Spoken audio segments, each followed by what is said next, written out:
Hi everyone, it's Dr. Dave coming back to you from New York, the epicenter of the COVID-19 pandemic. Okay, so COVID-19 has forced us all to look at every little detail in our life. And one issue and detail that keeps coming up is what is the role of pets and humans in transmitting the disease COVID-19 back and forth?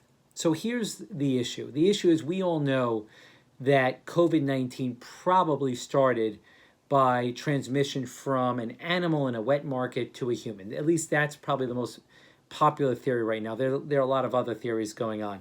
But let's just assume that's correct for now, because we know a lot of coronaviruses reside in animals and are transmitted to humans.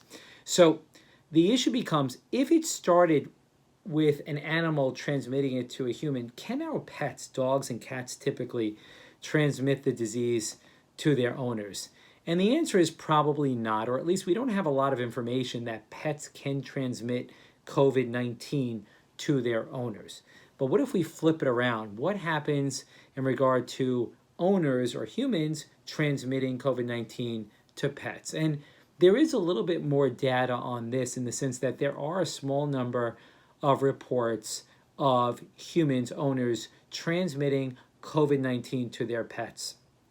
And interestingly, the first documented case in the United States of an animal, not necessarily a pet because it was a tiger, getting COVID-19 from a human, was that of a zookeeper. It was presumed a zookeeper transmitting the virus to a tiger, and then later on, subsequently, was also, I think, noted to be in multiple tigers and lions. So at the end of the day, we do think that humans potentially can transmit COVID-19 to their pets. And again, we're talking about household pets, not tigers, but dogs and cats. But we are less certain that our pets can transmit the COVID-19 to us. So how do we deal with this? Well, same precautions as if you were around, if you have COVID-19 and you're around or a relative has COVID-19, when it comes to our pets, we have to isolate them just like we would isolate other family members. So same practices: distance if you feel like you have COVID-19 and you have symptoms, hand hygiene, covering your mouth, not touching your face, wearing a mask, etc. So at the end of the day, we do have to pay attention to how our illnesses can affect our pets. All right, guys, I hope that is helpful.